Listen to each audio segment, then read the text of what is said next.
The JVC GS-TD1-B was an ambitious product. It was a prosumer 3D camcorder with twin lenses featuring 5 times synchronized optical power zoom and 10 times regular optical power zoom. A long time ago, Pinnacle Studio video software supported the 3D files created by the JVC GS-TD1-B.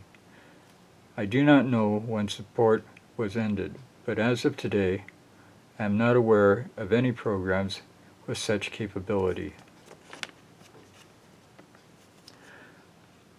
For now, that means the camcorder is limited to 2D files, though as a consolation, the support for 10 times power zoom could make it worth using.